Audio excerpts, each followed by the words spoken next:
there's a new day in the NBA where these contracts are going through the roof now. It is Devin Booker. He gets a 2-year contract extension on his Supermax deal that he already signed a couple of years ago. He signs a 2-year, $145 million contract extension. He's still in the first part of his contract he signed a few years ago, but over the next 5 years, Devin Booker is going to be paid, guaranteed, $316 million. Yeah, I mean, Devin Booker's a really good player. He's not $70 million good.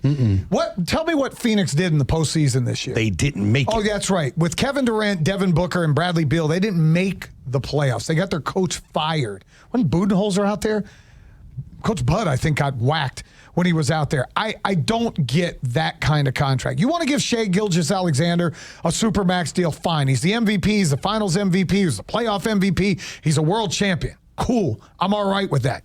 Seeing Devin Booker get that, seeing Chet Holmgren get a 5-year, $250 million extension, the hell has Chet Holmgren done? The alternative, though, is do you have nothing? If you don't re-sign Devin Booker, then you have nothing. The fans have nothing. At least you can go down to a Suns game and see Devin Booker and whoever play with him. It's kind of not the same, but similar to what we have had before these offseason moves, that no matter what was going on with the Hawks, you still could go down and see Trae Young. And now Trae Young's coming up on the final year of his contract, and big money is going to be waiting in front of Trae Young with an opportunity to see what he can do with his new crew. I'll ask a question that Brian Finneran asked. He asked it about Shai Gilgeous-Alexander. Is he a guy that you go to the arena to go see?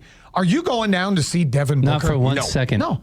Devin Booker has worse stats than he shoots a little bit better from the field, but as far as raw numbers, he's a 25-6 type assist guy.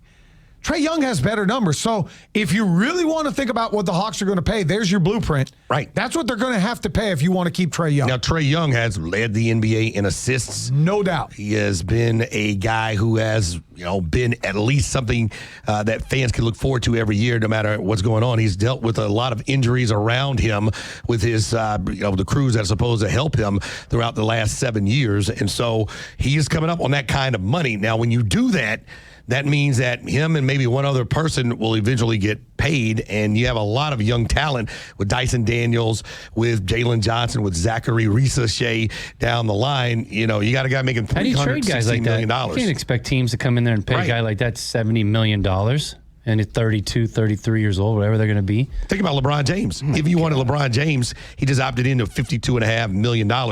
You can't just drop $52 million into your salary situation, even if you want it. I don't know how it's sustainable. I can't wrap my head around that kind of money for one individual player and watch this kind of stuff happen. So I don't know enough about it.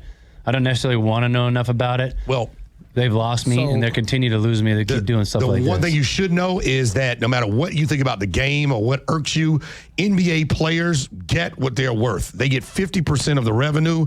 So when you start reading articles about the NFL, having conversations about owners colluding and baseball with salary floors and salary caps, the NBA players, they get half the money that they generate.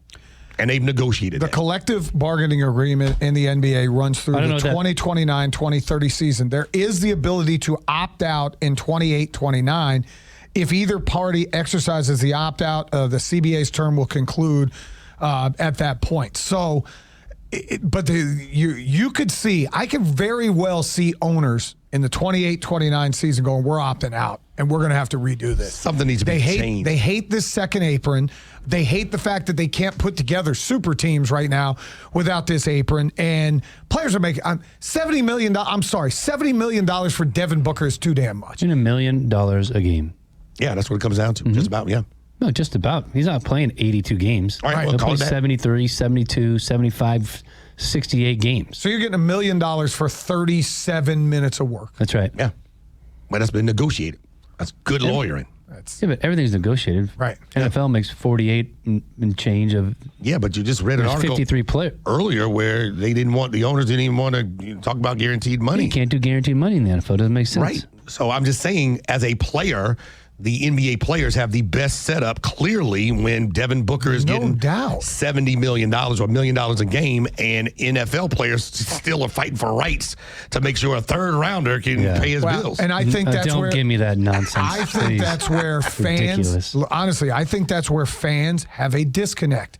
You want to load manage and you're making how much? 100%. Yeah, you got to pay. You got to play. Get the blank out of here. Now, he plays. He doesn't miss a whole lot of games. He plays, 65, 70 games. He's not playing 82. Not playing 82. For $70 million, guess what? You got a bad ankle, roll your butt out there. I'm going to play you for 10. Well, that's something the owners. I know you can't do that, but it's a little bit tongue-in-cheek. But that's, again, where I think Joe Q average fan goes, wait a second, I don't want to pay $463 to sit in the lower level, or I don't want to pay $150 where I have to use binoculars to see the damn game, and the three guys that are making $70 million aren't out there. Well, those things will have to be sorted out when the CBA can be opted out in a couple of years.